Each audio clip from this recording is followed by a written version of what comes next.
સુરતમાં દાદાની ઉંમરના માણસે 7 વર્ષની બાળકી સાથે દુષ્કર્મ આચર્યું હોવાની ઘટના બની છે. જોકે પોલીસે ગણતરીના કલાકોમાં જ આરોપીને ઝડપી પાડ્યો છે.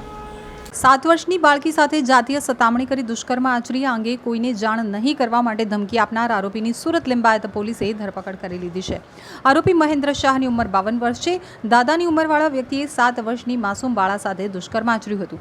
આ અંગે બાળકીએ પોતાની દાદીને જાણ કરી હતી. ત્યારબાદ બાળકીની માતાએ પોલીસ મથકમાં ફરિયાદ નોંધાવી હતી અને પોલીસે ગણતરીના કલાકોમાં આરોપીની ધરપકડ કરી પોસ્કો હેઠળ કાર્યવાહી હાથ ધરી છે. લિંબાયત પોલીસ મથકમાંથી મળતી માહિતી મુજબ શાળામાં ગુડ ટચ અને જેવા અનેક કાર્યક્રમો થકી જાગૃત થયેલી 7 વર્ષની બાળકીએ પોતાની દાદીને જણાવ્યું હતું કે તે પોતાના મિત્ર પ્રિન્સના ઘરે રમવા માટે ગઈ હતી. તે દરમિયાન પ્રિન્સના દાદા બાળકીને ઘરના નીચેના ગોડાઉનમાં લઈ ગયા હતા.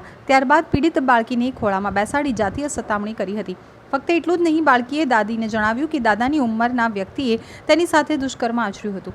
આ અંગે બાળકીની દાદીએ માતાને જાણ કરતા બાળકીની માતાએ લિંબાયત પોલીસ મથકમાં ફરિયાદ આપી હતી. ગુનો દાખલ થયા બાદ ગણતરીના કલાકોમાં જ આરોપીની લિંબાયત પોલીસે ધરપકડ કરી લીધી હતી. આરોપી મહેન્દ્ર શાહની ધરપકડ કરી પોલીસે કાયદેસરની કાર્યવાહી શરૂ કરી છે. આરોપીની ઉંમર 52 વર્ષ છે અને તે મૂળ રાજસ્થાનનો રહેવાસી છે. જ્યારે આરોપીને ખબર પડી કે તેની ઉપર FIR દાખલ કરવામાં આવી છે ત્યારે તે ત્યાંથી નાસી ગયો હતો. પરંતુ પોલીસે ટેકનિકલ વર્કઆઉટ કરી આરોપીને ગણતરીના કલાકોમાં પકડી પાડ્યો હતો. આરોપીને ખબર પડી કે તેની ઉપર FIR દાખલ કરવામાં આવી છે ત્યારે તે નાસી છૂટ્યો હતો. પોલીસે ટેકનિકલ વર્કઆઉટ કર્યું હતું અને આરોપીને ગણતરીના કલાકોમાં ઝડપી પાડ્યો છે.